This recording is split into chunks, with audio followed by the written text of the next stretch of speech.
There are two different types of desire. There's a spontaneous desire and responsive desire. What happens most often is that a couple comes into therapy and they're struggling with differences in desire. Typically, they describe it as one person has a higher desire and the other person has a lower desire or no desire whatsoever. And sometimes it happens that both people come in with low sexual desire. The issue with understanding it as low or high is that you start to try to apply what you know about one desire to the other in order to raise it, rather than understanding that the desires are different and that they each need something different from each other in order to open up and to not close down. Spontaneous desire is a type of desire that's not really affected by anything. It's ready to go at any time. It's not affected whether there's people are tired or stressed or the relationship is in conflict. That desire is ready to go at all times. And it's really hard for that type of desire to understand the responsive desire, which is quite different from that. The responsive desire is very affected by what surrounds it. It's affected by how the relationship is doing, whether there's conflict, whether there's violence, whether there's, like avoidance or stonewalling or not paying attention, no intimacy.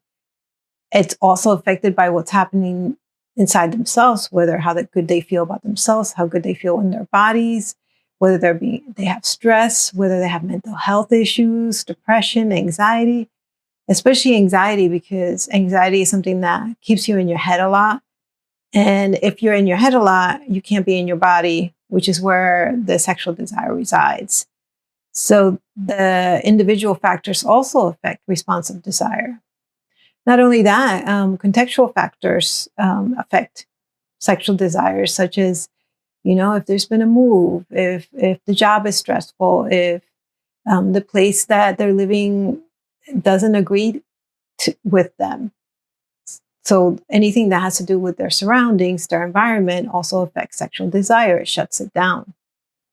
The other area that shuts down sexual desire is if there's any form of addiction.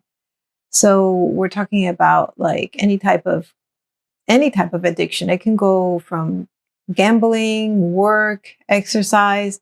The point being is that person is unavailable, isn't engaged in something else. And so the person with the responsive desire doesn't really have what it needs in order to open up, because this person's unavailable, there's some betrayal there, and it's difficult to feel connected and have intimacy.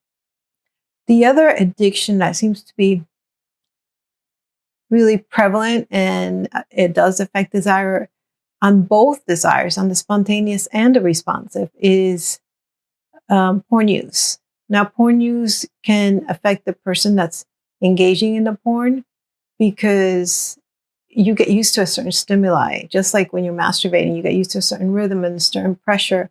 And then when somebody else comes to touch you, it's not quite the same, and it doesn't give you as much pleasure, and maybe not even help you reach orgasm. So the same thing with porn. If you're used to having the stimuli and then you transition into your relationship with your partner, those visuals and even the sounds and the type of person and the situation isn't there. So it's really hard for you to become excited and to feel pleasure. Now, on the other side of things, a person that is engaged with somebody that has porn use, heavy porn use, is also affected. Their desire is affected because they don't feel the connection. They don't feel the intimacy. They've probably had a few betrayals with this. And on top of that, they feel like, what's wrong with me that you can get excited with these other type of people, but not with me? What's wrong with me that you can't find our sexual encounter satisfying? Now, none of this is neither true nor false, but it's more to understand how people come into session and how they understand what's going on. To end, there's two different types of desire, and it's really important to understand that there's two ways of doing this, because what often happens is that the person with the spontaneous desire typically says, well, why can't you just do this? I do so much for you already. when I don't want to, why can't you just do this one thing for me? And look, you even like it when you do this thing. But the issue is that with the responsive desire, it doesn't work that way. Responsive desire needs to be inspired. It needs to be, that inspired. And so it's really difficult for it to say, okay, I'm going to do this thing and I'm going to make myself have sex. I like it once I have it.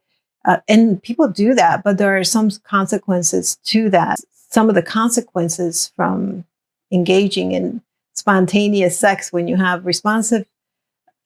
spontaneous desire, when you have responsive desire, is that it starts to erode your desire a bit.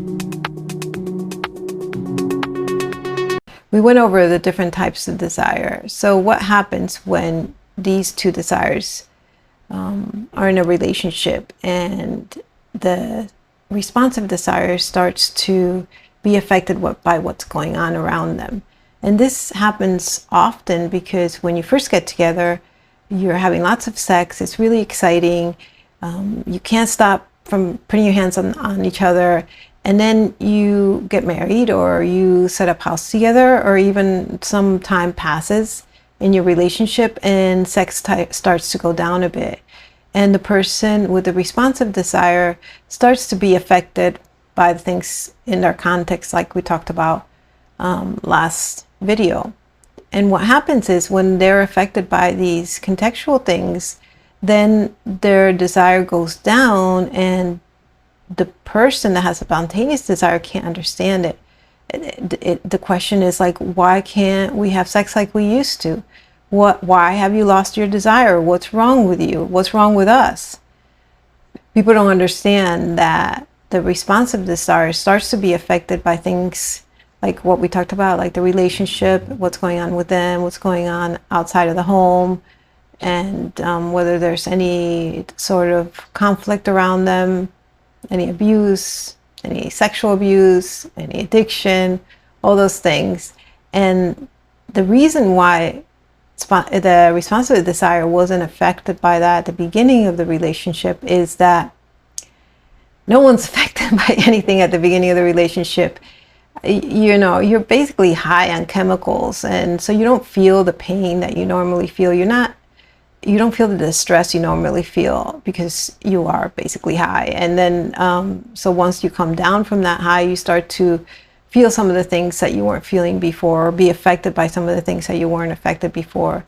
And nobody is malicious in this. Nobody's doing this with any intent. It is what happens. And so to understand that at the beginning things were different because of those dynamics, and that then responsive desire starts to be affected by certain things. What typically happens is the people get together, like I said, they have tons of sex, then some time passes, they either move in together, they get married, or they just have a longer engagement, and that responsive desire starts to dwindle a little bit, and the person with the spontaneous desire is fine. I mean, everybody's okay. Well, most people are okay with, hey, you don't want to have sex, that's fine, I understand. But if it goes a little bit longer or a little bit more frequent, the person with the spontaneous desire will start to get frustrated and angry or sad and withdrawn. And what that does is that with the person with the responsive desire is pretty affected by that. Not only affected because in the way that they're not going to really want to have sex, but also affected because they love this person and they want to have a good relationship. They want to have a good sexual relationship. And what happens then is that then they feel pressure. They feel pressure to have sex in order to smooth things over, in order to make peace, in order to have this person be happy. So we'll often see like a week or two of some buildup, some no sex, where the person starts to get more and more agitated, and then there's sort of a blow up or an incident or a discussion, and then the person that has the responsive desire just goes and has sex just to kind of appease the situation or the person. And so in some way they're pushing themselves to have sex when they really don't want to. The problem with this is that everybody has, most people will have sex when they don't want to in order to please their partner. That's totally normal and acceptable. But if it happens continuously and over a long period of time, then what happens is it starts to erode the responsive sexual desire. They'll feel less and less desire as time goes on. And it kind of makes sense, because if, I don't know, if you weren't into, suddenly you were eating hamburgers, and then I don't feel like hamburgers anymore right now for a while, and then you feel like, oh, but I should, and you start to eat them when you don't really want to, your desire for those hamburgers is probably going to go down. We start with the first step, which is to not engage in any more sex that you don't want to have. And that is difficult. It sounds pretty easy. And your partner's probably saying, oh, just what we needed, just what you wanted. Now you just get permission to not want to do this. And they probably will say, well, now we'll never have sex, because if we wait to have sex when it comes out of, when it comes up for you organically, we'll never do it. So that's understandable. That's pretty normal to feel that way. And the purpose of this is to get you what you want. It's not to torture you. So this is a temporary step in order to get you a more satisfying sexual relationship, because of what we've talked about in the past.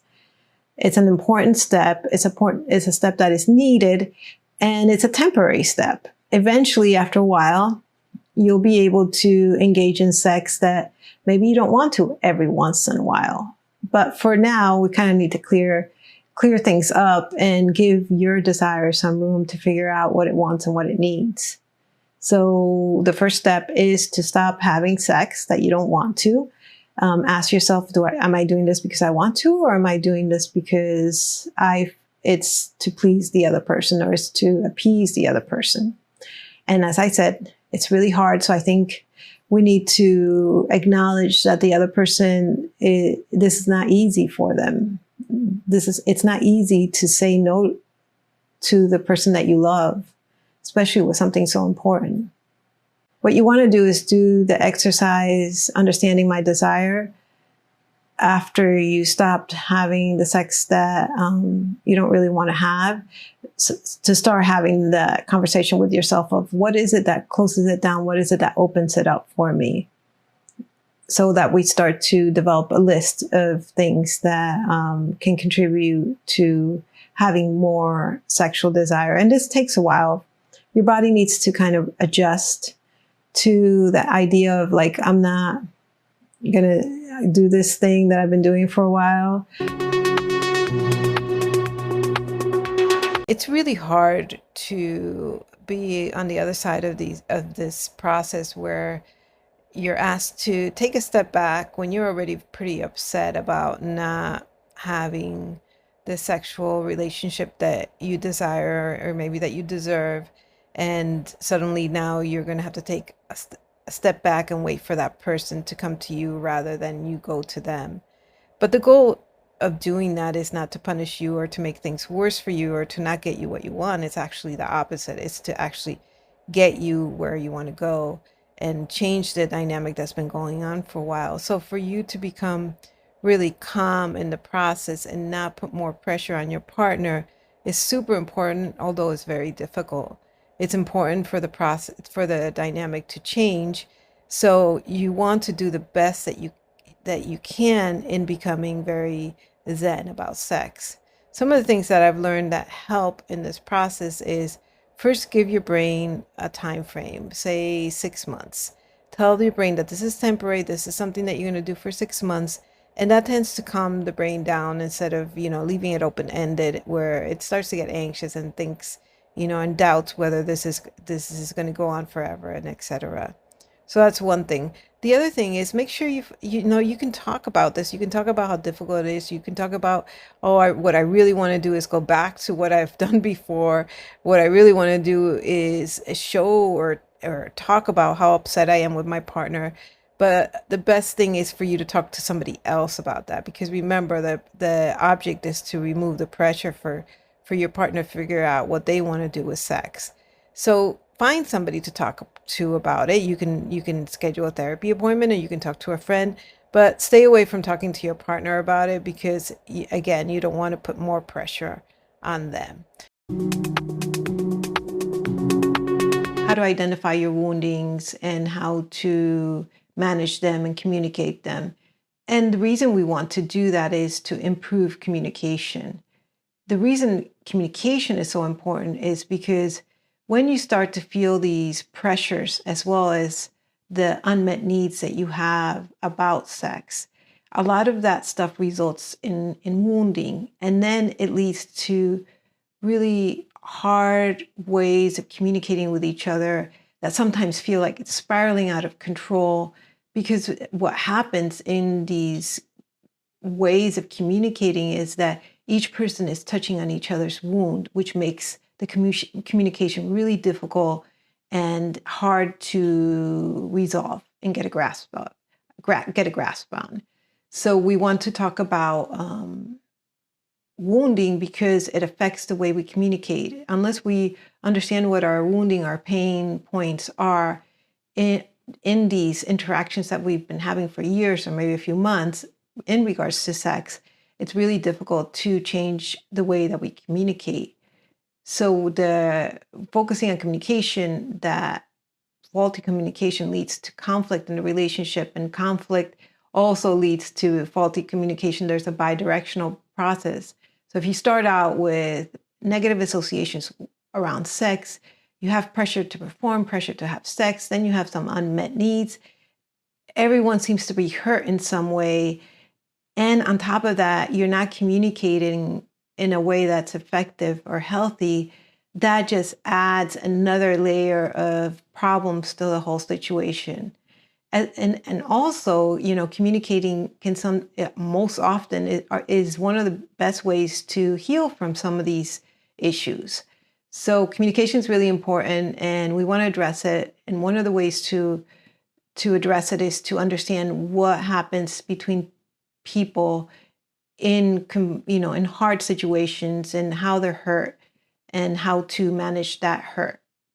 So for example, if I feel rejected because you don't want to have sex with me, that could lead me to feel like I'm not desirable, that you don't desire me, and hence maybe you don't love me. And even we could go further and say, if you don't love me, you don't desire me, you'll eventually leave me. So I'm creating all these meanings around this interaction, which causes me some thoughts and some feelings that are painful. And on top of that, if I have any history of feeling not desirable, or like I said before, or my value has been very tied to that, then it's going to hurt even more. So when I feel that pain, what I'm going to do is probably say something that's not that. I'm going to say something like, you don't care about, all you care about is your work. You never want to spend time with me. You don't want to have sex anymore. You're a loser because you're not sexual. All kinds of things we communicate about the other person. You. And we fail to communicate, I am hurt, I am in pain, which is so different as far as communication goes, and as far as healing the problem to begin with, that it's super important to get right. Because what happens typically is I say something like, you never cared about me to begin with. You're just using me. And guess what's going to happen? The other person is going to get quite defensive. Most likely those things that we say to the other person are probably not true all the time, or probably not even true to the extent that we're communicating it. So the other person is going to get defensive. And when they get defensive, they're speaking from a place of hurt as well.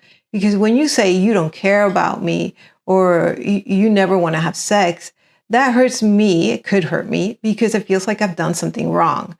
And if I have any history of feeling like I've done something wrong, then that makes me be more in pain.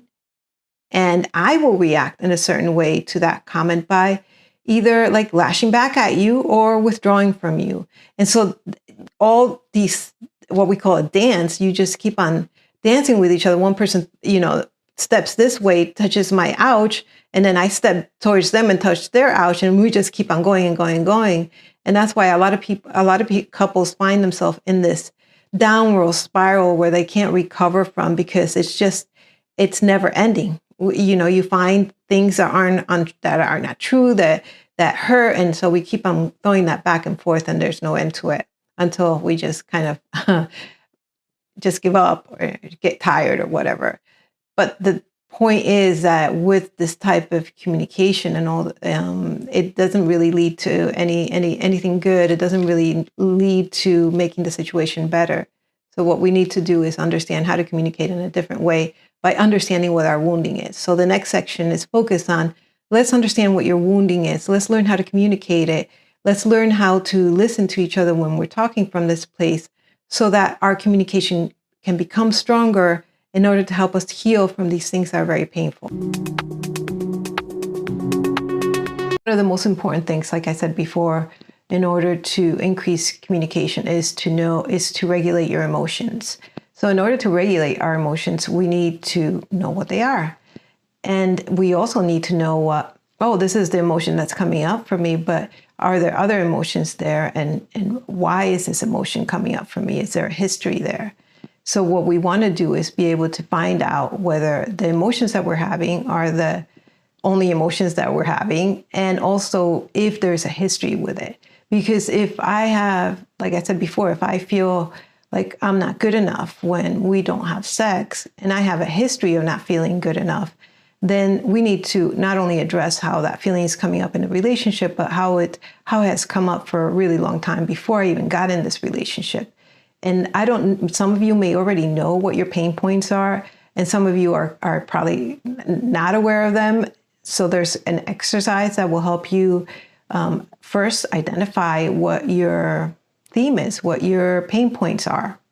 Once you identify what your pain points are, then you want to be able to also understand how you cope with those pain points, because you want to see, my pain point is I'm not good enough.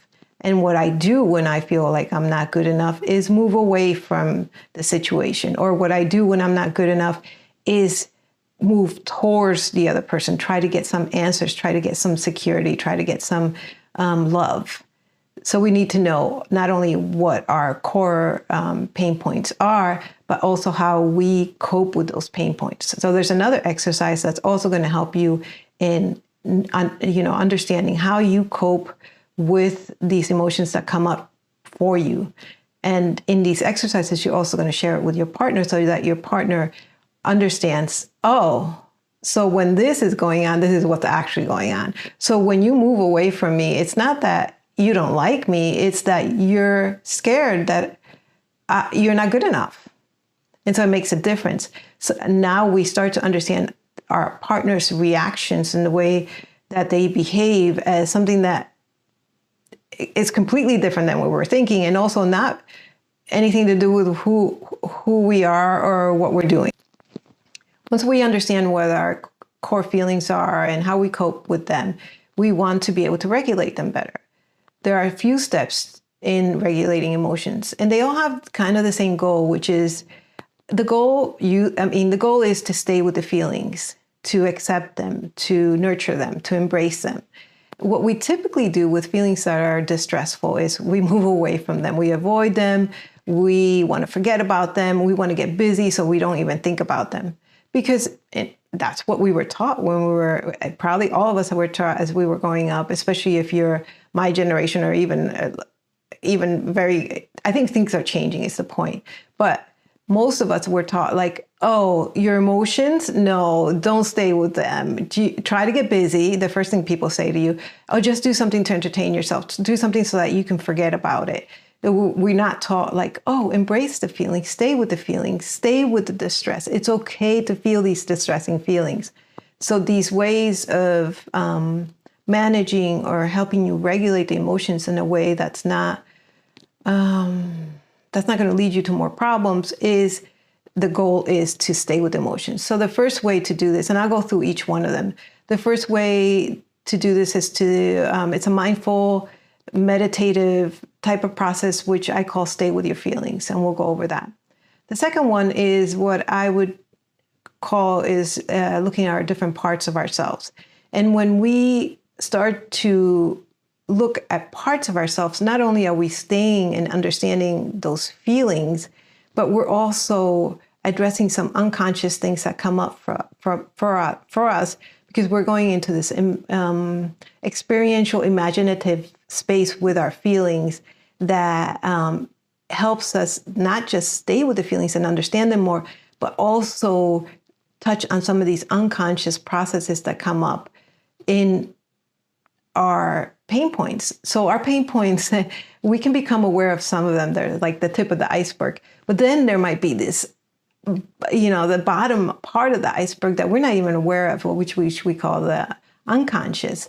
And some of the best ways to get to the unconscious is to be in a meditative state, because when you stay with the feelings, you're in a meditative state. So some things will come up for you also. But to do these experiential exercises, which one of them is the parts work, which we'll go into, which will help you not only address what's coming up for you on the surface, but also some unconscious things. And the third way, again, very experiential, very powerful, is inner child work that we'll go over as well. And these exercises are meant to be done at certain times. So for example, staying with feelings should be done almost every time you feel a feeling. Parts work can be done, especially at the beginning. You're working through some stuff. You want to heal some of these unconscious things. So you want to be heavily focused on the inner child or the parts work at the beginning. And maybe it'll taper off and you'll only have to do it every once in a while. So it's a maintenance type of exercise. It would be to be able to communicate your wounding to your partner in a way that is more productive than you have in the past, because you're more aware of it, you can regulate it, and then you want to communicate it. And the communication also helps in the regulation and also helps in the healing. And as well as communicating, the other part that's super important is for the other person to be able to learn how to hold these feelings with you, to be able to suspend their own personal pain while you communicate your pain. Because most often what happens is you say, hey, I'm feeling this way, and that touches on my pain. And I'm like, whoa, I'm feeling this way. And I want to talk about how I'm feeling, and I suddenly forget about how you're feeling. So that's another important piece. Most often what happens is I say something like, I'm feeling unlovable. I'm feeling unloved. And what the person that we're saying that to says, but wait a second, I love you, and I do it all these different ways. And I tell you, and I do this, and I do that. And what that person is doing is they're feeling something, right? They're feeling like, oh my God, I'm not loving you in the right way. I'm not loving you enough. I'm doing something wrong. And so they go into their pain point. And what happens is that then the original pain point is forgotten. And that's not what feelings need. Feelings need to be acknowledged, accepted, and embraced. So we need to learn how to suspend what happens to us when we hear a hard thing from our partners, in order for us to be able to join them in validating, accepting, and embracing that feeling. It's super important, because not only does that helps the communication, because suddenly you're not trailing off into some other thing, and it also helps the feeling that's coming up be healed in some way. It's very different to be able to say, I'm feeling unloved, and your partner's saying something, empathizing with you and saying, oh my God, that's horrible that you're feeling like that. I don't want you to feel like that. And they kind of like, they don't have to embrace you physically, but it feels like an embrace. It feels like they're there, they're understanding, and it creates this feeling of like, yeah, I can see you understand me. You accept this feeling and you get it. Very healing compared to, wait a second, I love you this way and I love you that way, and you're like, oh, wait a second, that doesn't feel very embracing, or it feels like we're going off somewhere else. And especially if we have issues of not being attended to.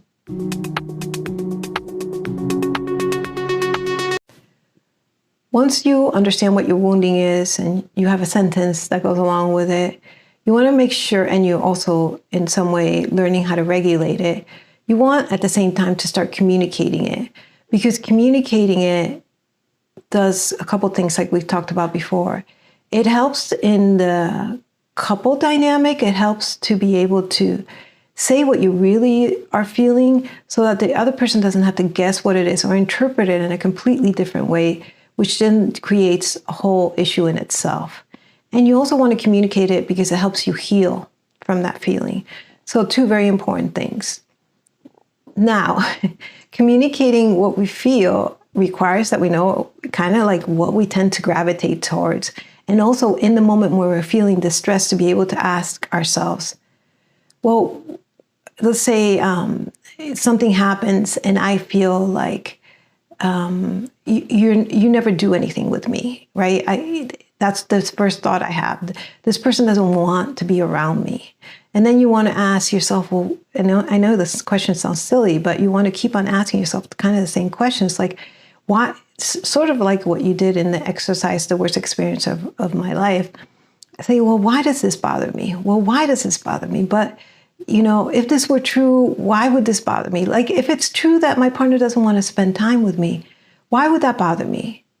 Well, because it means that they don't love me. So it's not the fact that they don't want to spend time with me that hurts, is the fact that they don't love me that hurts. And you could even go further and say, well, why would that bother you? Let's say it's true that they don't love you. Why does that bother you? And you're like, well, that's stupid. Of course, anybody would be bothered by somebody not loving you. Well, not really. Depends on the circumstances, depends on the person. So, and then you could say something like, well, that if they don't love me, that means they'll leave me. They'll leave me. And that it gives you another point of communication, right? It's not that I feel unlovable or that I feel you don't love me. It's actually scared you're going to leave me. So you want to make sure that you are communicating exactly what you're feeling. And exactly what you're feeling is a series of questions like that. So and this is hard because when you're in the emotion of it, it's really hard to have like a time out and kind of talk your way out of it. So you get better and better at it. It's a practice.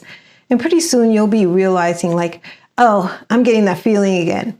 I'm getting that feeling of I'm not desirable. I'll never be desirable to anybody again. And so once you get that feeling, what you want to do is communicate it. Now, the way we tend to communicate things definitely are not effective. So what we tend to do, instead of saying, I feel unlovable, we'll say, you have never loved me. You don't care what happens to me.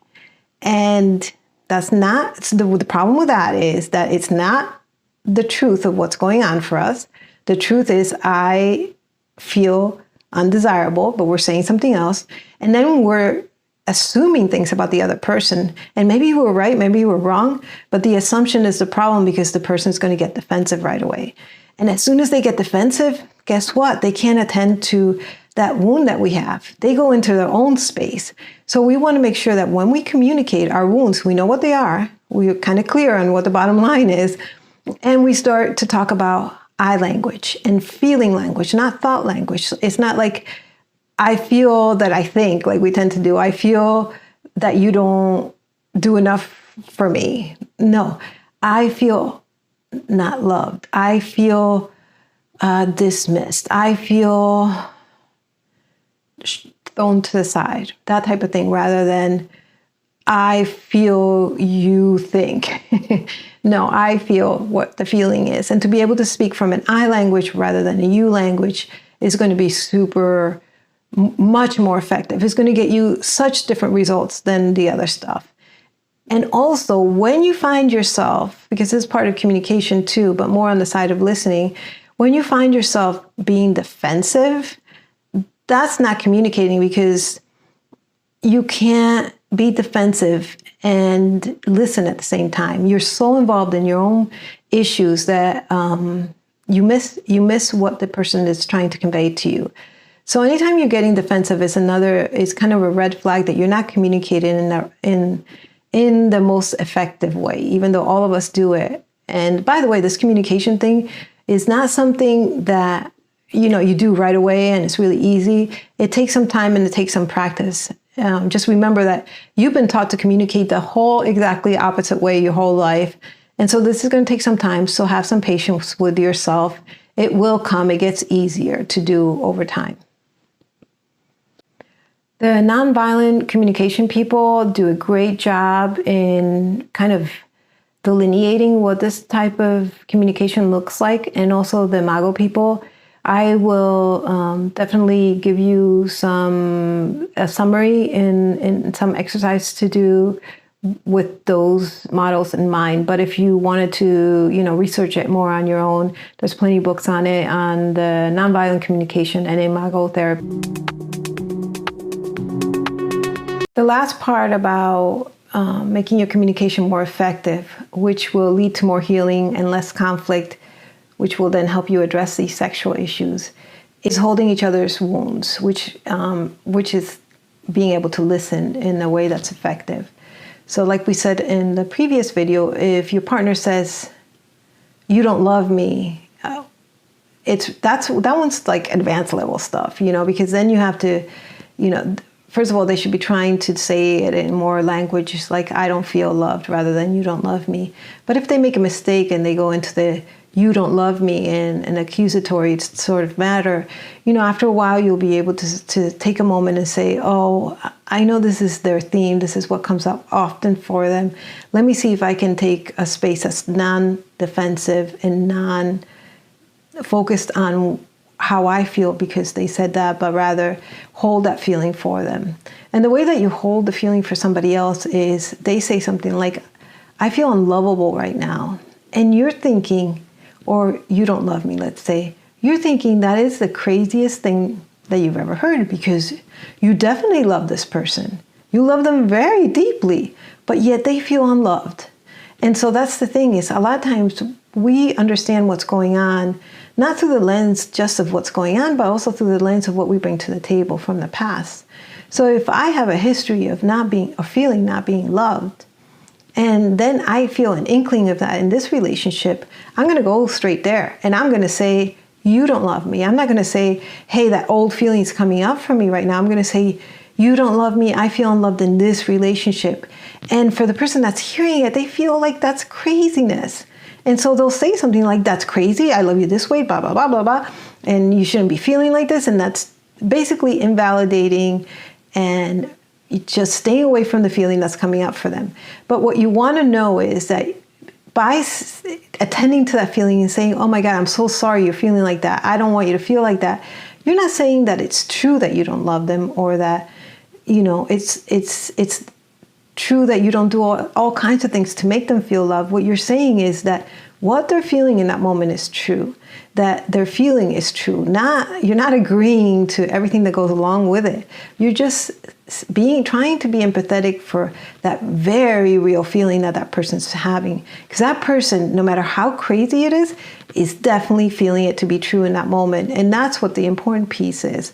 So if you meet them there and you're empathetic and you say, "Oh," you can imagine what that person must feel like to feel unloved, or to feel rejected, or to feel like they're not good enough. If you could just imagine what it must be like to be feeling that, you can respond to it in that way. Sometimes it helps because, with the people that you have a history with and there's some conflict, it's hard to get that empathy going. So you might want to think about like, well, if my friend told me that they were feeling unloved in their relationship, what would I say to them? Most often what we say is like, "That sucks. You shouldn't have to feel that way." And so sometimes that helps to create some empathy, to be able to imagine what that person's feeling. And if you can't imagine that, imagine what you would respond if a friend were feeling like that.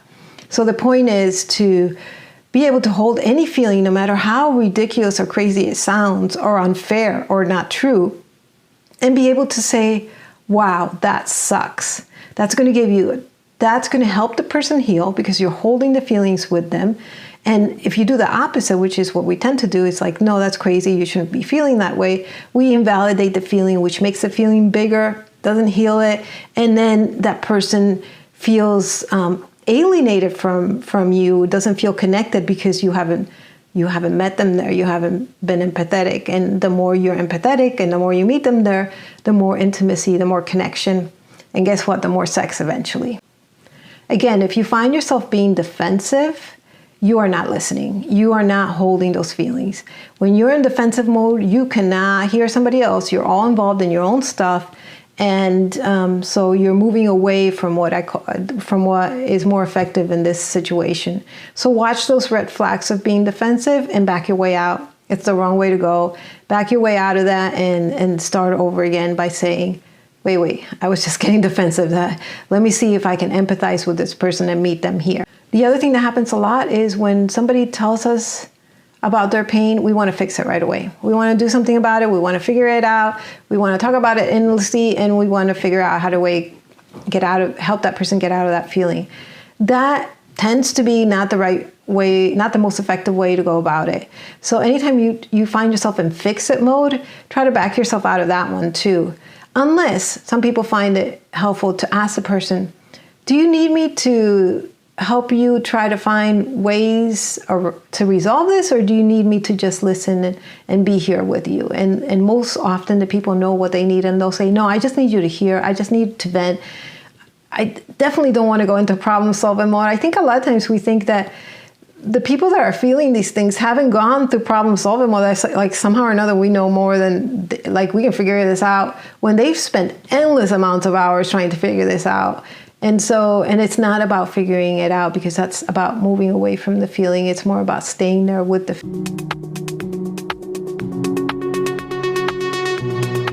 Here we're going to talk about the exercise of staying with your feelings, which again is important, because what we typically do is we feel a distressing feeling, it feels yucky, and what we want to do is move away from it. So we cope with it in some way. And we do this in all different types of ways. We exercise, we drink, we make love or have sex, we work. We do all kinds of things to move away from this distressing feeling that we have. And one of the really important ways that we move away from feelings is thinking. We start to think our way out of it. And all those things, what happens is that it doesn't allow us to give the feelings what it needs, which is an embrace, being attended to, and being acknowledged. You want to do this every time you have a distressing feeling come up. You want to be able to say, okay, I'm feeling this feeling. It's okay to feel this feeling. I am going to embrace this feeling. I am just going to feel this. It's going to be very different than I'm feeling this way and it hurts, and what I want to do is go have a drink, or what I want to do is go watch some TV. So what that does is, if you stay with the feeling, not only does it help us heal from the original wound that created that feeling, but it also keeps us away from reacting to our feelings. And the reaction to our feelings is most often much more problematic than the feeling itself. So if I feel a negative feeling, and every time I go and have a drink, or I work too much, or I think too much, that working too much, that thinking too much, that drinking too much gets us into more trouble. And it definitely does not heal the feeling to begin with. So that's an important piece, is that if we stay with this mindful meditation type of exercise with our feelings, we are not going to be in reactive mode. And reactive mode also is very damaging in the relationship, because if my reaction to pain is to move away from you, that doesn't create intimacy, that doesn't create understanding, and definitely doesn't create resolution. So that's another important piece to this staying with feelings, is it stops our reactivity individually, but it also stops the reactivity in our relationships, which can be quite damaging. The first step is to become aware of what you're feeling, obviously, if you're going to stay with it. And, knowing what your themes are would help in this. So you would say, like, oh, I'm feeling anxious, I'm feeling unloved, I'm feeling like I'm not good enough. And to know that you're feeling that, and then to locate it. How do you know you're feeling that? Where in your body are you feeling that? And most of the time people feel this in their chest. So you want to say, okay, I'm feeling anxious. Where am I feeling it? It's right here in my chest, or right here in my head. I'm just going to feel it. It's okay to feel anxious. And the reason I ask you to locate it in your body is so that you have an anchor, you have a place to go to. So you're going to say, okay, I'm feeling unloved. I'm feeling like I'm not good enough. It's right here in my chest. I'm going to stay right here in my chest with this feeling. And sometimes you can't label the feelings, but you can feel something in your body that's off. So that's also great. The other, if you can't locate anything in your body, just choose a part of your body. The point is that you want to stay out of your head and in your body, because your body is where your feelings reside. So you want to stay out of your head and in your body. So as soon as you say, okay, I'm feeling like I'm not good enough, I'm going to embrace it. I'm going to sit here and feel it. It's right here in my chest. The first thing that's going to happen is a thought will come into your head. And as soon as that thought comes in, which could be like so many different types of thoughts, like, yeah, you know, this is why you don't feel like you're not good enough.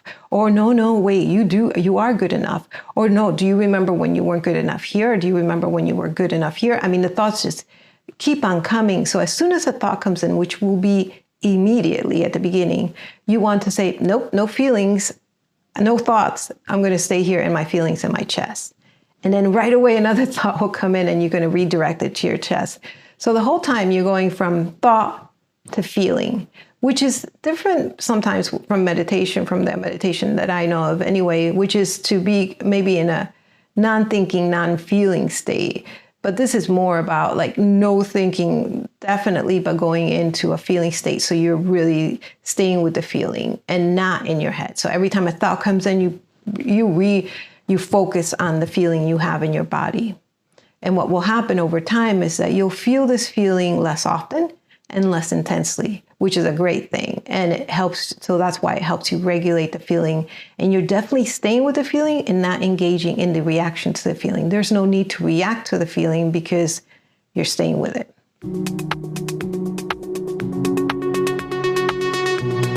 Step-by-step process of how to change all these dynamics that we've been talking about.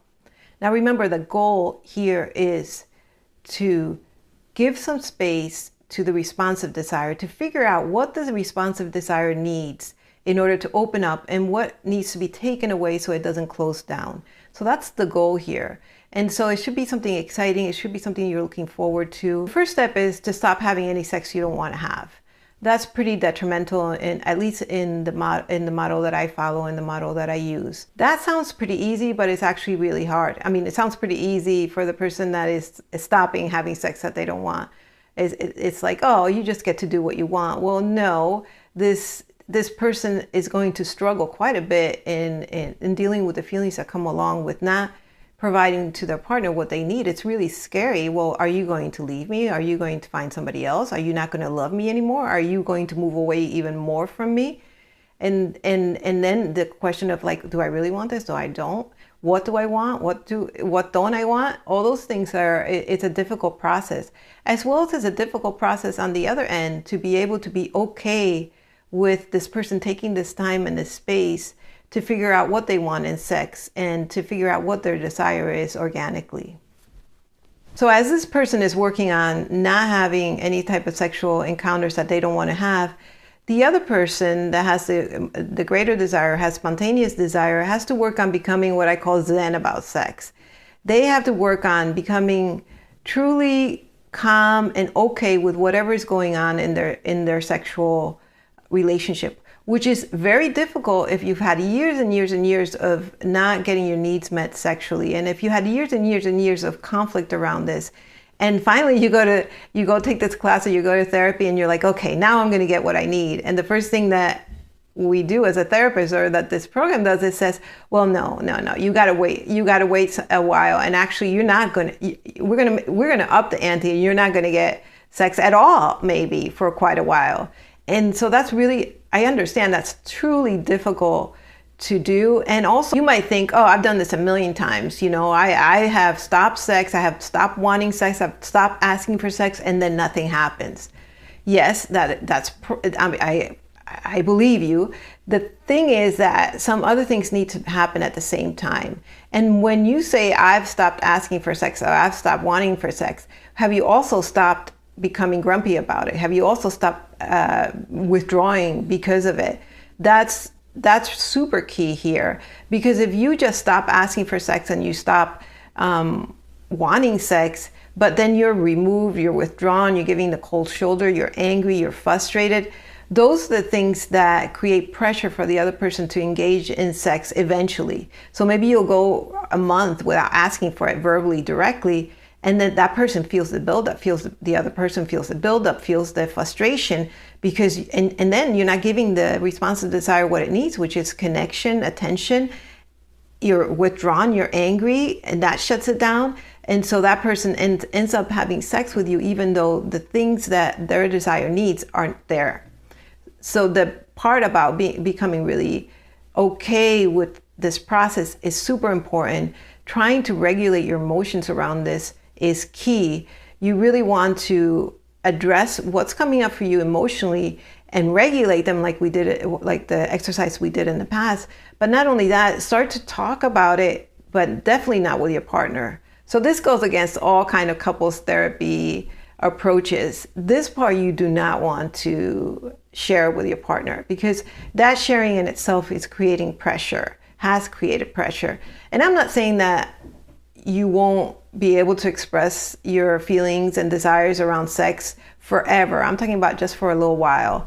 So what you want to do is not eat up these feelings, but maybe express them in a form of like, writing about it, talking about it to a friend or to another professional. So those are the things that are really going to help in this process, because the goal is for you to allow the responsive desire the space and the tranquility and the ease for it to show up how it does organically.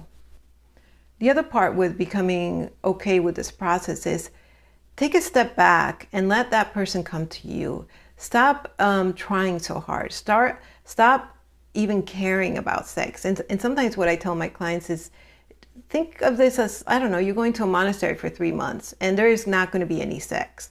And that might help you, and put a timeline to it. Say, okay, I'm not going to care. I'm not going to look for sex for the next 6 months and see what happens. Sometimes your brain needs some type of bookends as far as time, and that helps it kind of stay the course rather than I'm going to do this forever, because you're not going to do this forever. This is a temporary thing to try to see what it is that the responsive desire needs, and what it's getting that it doesn't need, it shuts it down. The other piece that's super important and super hard is that while you're becoming okay with this and zen about sex, you don't want to withdraw at all. You don't want to stop being connected and stop being fun and flirtatious with your partner, because that's not going to work either. So you have the very difficult task of regulating your emotions, becoming okay with this thing that has definitely not been okay with you, and at the same time remaining connected. It is a tall order, but nonetheless, it's what needs to be done in order to correct this dynamic that has been going on for a long time. Sometimes some things that help with this is asking yourself the question, well, if suddenly I couldn't have sex or I couldn't be sexually desirable, where would I get my value from? Where would I get my source of inspiration from? Where would I get my motivation from? That is an important question to ask, so that you can ease off on the value you get from the sexual encounters, and maybe find values in other areas. So these are things, these little things that I'm talking about help you become more zen about the lack of sex. The other thing you want to think about is, like, if you were single and you hadn't had sex for even a year, you probably wouldn't be as upset as you are now. There is some meaning making around the fact that you're not having sex. It's not that you're not having sex, that's the problem. It's that you perceive that not having sex as that person doesn't want you, that person doesn't love you, that person doesn't care, that person cares about other things over that person's being selfish, etc. So you want to know that it's not that I'm not going to die without sex. I might not even be upset that I'm not having sex if I wasn't in this relationship. But it's the fact that this person doesn't want me. That's how I'm understanding the lack of sex. So you might want to start to try to understand the lack of sex, not that that person doesn't want you, but that there have been situations in this relationship, but that there have been dynamics in the relationship that have created a shutdown in one of the desires, rather than there's something wrong with me and there's something wrong with you, but rather the combination of both of us have created this situation. So you have the one person working on not having any sex that they don't want to. You have the other person becoming more zen about it. And then we can't just, leave it all up to the person to be okay with not having sex. There will be moments where They'll be grumpy, they'll be upset, they'll be withdrawn. And that might be because of the sexual situation, or that might be because of something else. But what happens is that the person that is witnessing these behaviors becomes distressed, becomes feeling pressured to, in some way or another, soothe that person, which is what I guess, it's a beautiful thing of what we do for each other. But then it can become problematic and dysfunctional at times. So the person that is witnessing the grumpiness, the anger, the isolation, also needs to become a little bit more tolerant of it too. Like, it's okay for your partner to be a little bit upset. It's okay for your partner to withdraw a little bit.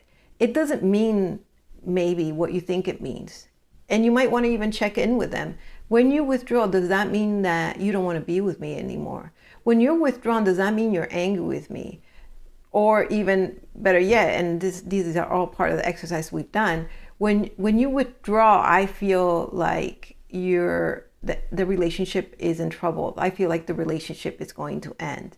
So that you start to understand and become more tolerant of this person's behavior. Because once you understand it and the person says, no, when I withdraw, maybe I am a little angry with you, and maybe I am losing hope, but what it really means is that I'm scared and I need some space and I need to recuperate. Nonetheless, the person that is engaged with the distressing emotion from their partner, we can't just ask the partner to say, hey, just regulate all your emotions and become the next Buddha. More so like, yes, you're going to try to regulate your emotions while I try to regulate my emotions to your emotions, while I try to become more tolerant of the fact that you're upset right now, that it's okay if you're upset, that it's okay if you don't have sex, that you're not going to die if you don't have sex, that type of idea. We're doing this for a time where it's an experiment, and you will be okay. You will not die from this. The next step in this process is to have an understanding that things can start and stop at any moment. So if I flirt with you, that can just be it. I'm flirting with you, it ends there. Or if I touch you, that's it. I can just touch you and it ends there. Or if I kiss you, it can stop there. Or even if I take off your pants and fondle you, I can do that and it can stop. The understanding that any type of physical contact can start and stop whenever you want is hugely important in this process, because what often happens is that person doesn't even want to touch the other person, kiss the other person, flirt with the other person, because they say, if I do that, that means I have to have sex. And maybe in that moment, they're not feeling like they want to, they don't have the time, they don't have the energy. And so what happens is that you miss out on this really rich, bucket of experiences that aren't leading to penetrative orgasmic sex, but that can be quite nonetheless satisfying and also fill your bucket. So a lot of people, when they're not having sex, what they're really saying is, I don't feel connected, I don't feel desired by you. So when we let this happen, this affection, this physical contact without having expectations, then suddenly our partner is giving us lots of experiences of feeling wanted and needed and desired. Next step is to change your idea of initiation, and change your idea of I am initiating sex. Typically what we think of is something like, do you want to have sex tonight? Or, I'm in the mood, how about you? Or how about later we have some sexy time? So the initiation is often thought of as like straight to penetrative orgasmic sex. That's for a lot of people. I know some of you are a little more subtle about this. But what we need to do is change that directness, that, hey, I want to have penetrative orgasmic sex, to what you might have done at the beginning, which is, hey, I'm going on a date with someone. I'm not going to go straight out and like touch their boob and say, you want to go fuck, right? You're not going to do that. I mean, some people do, and that's perfectly normal. But in general, you want to set up a date and start talking. And if that person's smiling a lot to you and you're flirting and they're flirting back, you have this idea that there's this energy which might propel you to touch them, which might propel you to kiss them. And if that touch and that kiss is received well, then you can go on to the next step. So it's a series of progressive steps in order to get maybe somewhere, because you go out on a date and you have a hope maybe that you'll have sex, but it's not an expectation. So that's the difference. And to bring that type of spirit back into the relationship is hugely important, because the responsive desire needs a progressive type of approach, because it doesn't just feel desire. It needs to kind of be motivated, it needs to be inspired, and it needs to be like a step-by-step process. So if you think about, initiation in this way, it's going to help the responsive desire. It's also going to help in that insecurity about initiating. Some of you have had many years of struggle with this and maybe shut down as far as initiating sex. And so to change your framework around it is going to be important to get you to bypass that fear that you have. To think about initiation as just an expression of a moment. You start off by just saying, hey, I like you, or I'm liking you right now. And so you're not saying I want to have sex. You're not initiating sex. You're just expressing a moment. And that's hugely important, and which leads us to the next step, which is expressing moments where you feel a slight blip in energy. So I often talk about the experience of love as being pretty stable. Like, you love this person, so it's kind of like a flat line. And then there are moments where it just beeps up a little bit, like it just increases a tiny bit.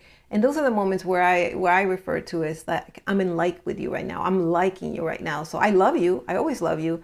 But then there's this moment where you're doing something really cool, or you said something really funny, or you brushed against me in a certain way. So all these experiences that just raise that frequency just slightly are super important to start noticing in this process, but then to start expressing them and to start telling your partner that you're feeling this slight blip in energy. And so there's an exercise that I'll ask you to do, which is what's your favorite way of having somebody express this to you, which is flirting, really. When we tell somebody that we like them, that's what flirting is. When we express to somebody, hey, I'm feeling this energy, that's flirting. And there's so many different ways of flirting.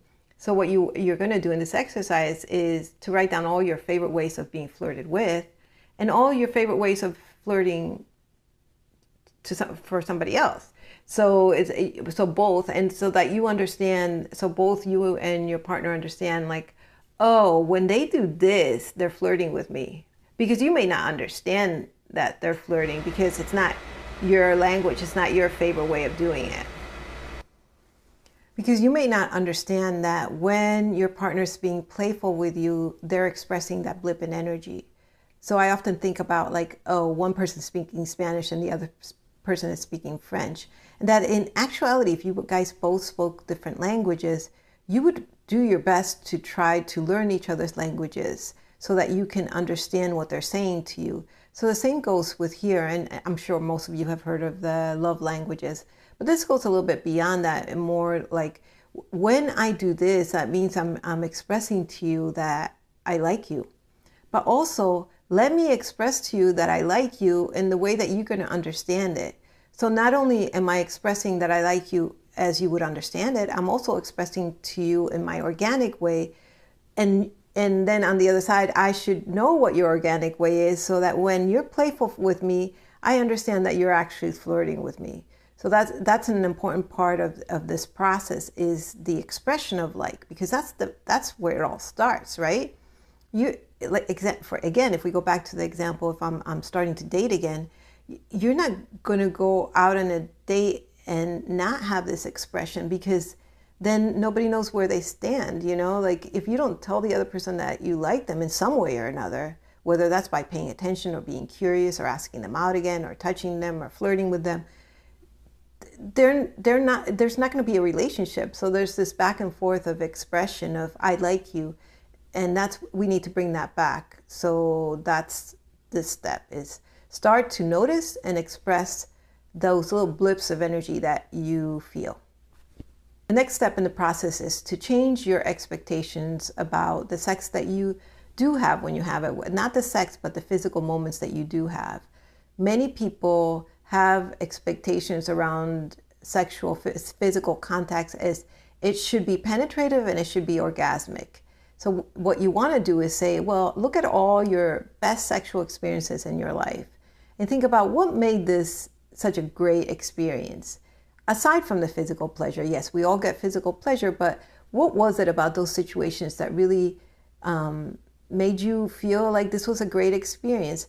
Write those down, and your partner's going to write their own set of things down and compare so that you both can come up with an alternative list of what would make a sexual encounter satisfying or great for both of you. So you have different set of expectations and values around the sexual experience.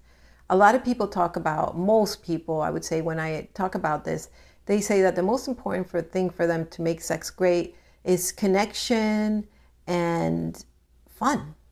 And just those two things come up over and over again. So that's just a slight hint to you that those things might, imagine if your sexual experiences or your physical contacts were determined to be good or bad by how much fun and how much connection you had, rather than whether you orgasm or whether you could get hard or whether you have penetrative sex. You would be having a lot more satisfying sex, I'm guessing. Another step that's super important is incorporate the things that you have figured out make you a sexier person. And that's it. It's super important to what I call water the plant. So your relationship I see as a plant that needs minimal watering in order to survive. You cannot leave a plant without water. It will die. So the same thing with the relationship. You need to water it, and you need to find out what the minimum amount of water it needs in order to at least survive. And typically relationships need at least a minimal once a week type of engagement. And once you realize like, oh, you mean if once a week we water this plant and we water it well and we spend some really quality time together where we're having lots of fun and lots of connection, then maybe we can release ourselves of the responsibility and the pressure to do that all the time. And so that gives us some freedom to engage in the other things that we want full-hearted. So when we do come together, it's a really special moment. Or it could be like maybe our plant needs, we want to water it more. We want to take care of it more. We don't need to be thinking about just minimal amounts. We want to water it every day. And maybe so every day for an hour, we have a really good hour of connection. But the point being is to be intentional about watering the plant, knowing that you can't go a week without watering it, for example. Well, you might, but it's going to wilter a little bit and then you have to add some water. But the point being is we're going to be intentional about this. We're going to think about, did we water the plant this week? Did we water the plant today? And what do we both think would create a good experience for this plant? When you go back to when you first started dating, you usually had like a particular night where you went out. So the same thing can go for your relationship. Oh, Friday nights is the night that we go out. So Friday nights, let's go out. But the goal should be, let's not go out, not to go out and then have sex, but to go out and have fun and see what happens. So you're scheduling fun. You're not scheduling sex, which is slightly different than maybe what you've tried in the past. The other thing you want to make sure you're doing is that any physical situation or experience that you have with your partner, you want to make sure that it ends in a positive note, because there's a lot of negative associations probably if you spent a long time in this negative space with sex. So anytime you have a physical contact, make sure that you end in a positive note. And it doesn't mean that you have to end in a sexual positive note. It means like, let's say, I don't know, something that just didn't, the spirit, you know, the fun went out of it. You just couldn't connect. Nothing really happened. It kind of fell flat, or even worse, it kind of was a little negative at times. So what you want to do is maybe end that situation with some cuddling or some talking or some watching TV together, or just anything that would be positive and non-threatening for sure. The goal of all of this is to understand the responsive desire, what opens it up and what closes it up. So you want to make sure that you're both taking note and maybe even writing it down of, oh, these are the things that I need, that my desire needs in order to open up. And these are the things it definitely doesn't need. So pay attention to those and give it the importance that it needs. I mean, you have probably spent years in a problematic sexual relationship that has been harmful for both of you. So if you figure out, oh, this is the way to get back there, make sure that you pay attention and you give it the importance, because it's truly important. It truly is what that desire needs. I think we kind of figure this out and we don't give it the importance that it needs. So for example, if, and this is hard, I had a client yesterday that realized like, I work so much, and when I suddenly have 4 days off, my desire starts to come up a bit. So what does that mean for that person? That means she actually has to think about making a choice between her work, which is truly important, and the sexual desire. And what a hard decision to make. But if she does decide that her sexual desire and her relationship are the things that are important to her right now and that need to be, she might have to pay for that, pay with giving up some of the work. I think we want to things to change without having anything else change, which is not very effective. A lot of times the change requires some payment of some sort, some sacrifice of some sort. All through this process, I think we need to be focused on raising the voice, the agency, and the power of the responsive desire, because most women have had some sort of because most women have experienced the opposite of that. It's and sometimes more than more to more extremes than others. So we often experience not having agency, voice, or power, especially when it comes to our sexuality. And if we have any sort of trauma around this, whether it's trauma within the relationship or trauma in our personal life, we need to be really focused on increasing voice, agency, and power in the sexual relationship throughout this whole process. So anytime you get a chance to give voice, give power to the responsive desire, do that, because it'll be quite healing. And remember that all the stuff that we're doing is to get you closer to what you want, is to get you to have a more satisfying sexual relationship. Even though it might seem counterintuitive, some of the things like, hey, let me be okay with the fact that you don't want your hips touched. How is, and old thinking would say, well, how is that ever going to get me closer to touching your hips? Well, it actually is. When you say, okay, I'm not going to touch your hips because it's a no, it's something that you don't want, and I'm giving you power and agency, suddenly maybe you have more of a choice, you have more of a chance of ever touching those hips with that step. Because if you continue to push and touch the hips when the person doesn't want to, what you're going to do is increase the traumatic response or increase the resistance to that, which eventually will create a shutdown. Now, if you, this is just an example, by the way, I hope you know that, the touching of the hips.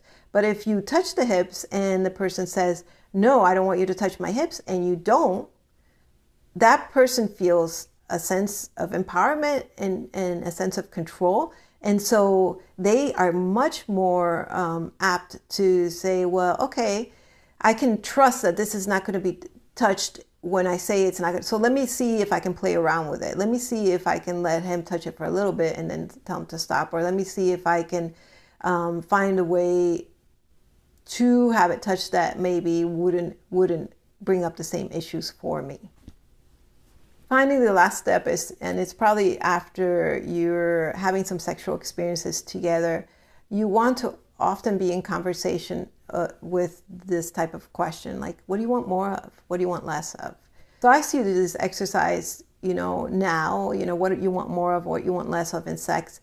But at this point, you may not know that, because this is the whole point, is trying to understand the responsive desire. So it's okay if you can't do that now, but you might want to do it later after you start to discover and have some sexual experiences that are on your terms.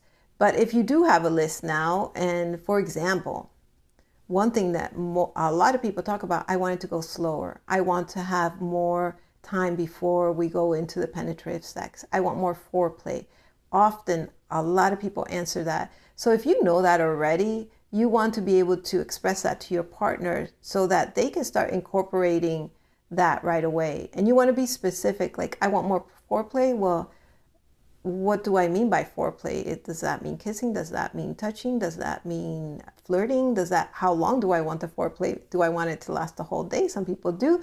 Do I want it to last a few minutes? So the specificity is sometimes important, because people understand many things by foreplay, for example, like what, and people that may not have that much experience too, may not know exactly what to do with whatever it is that you bring up, especially something like foreplay and flirting.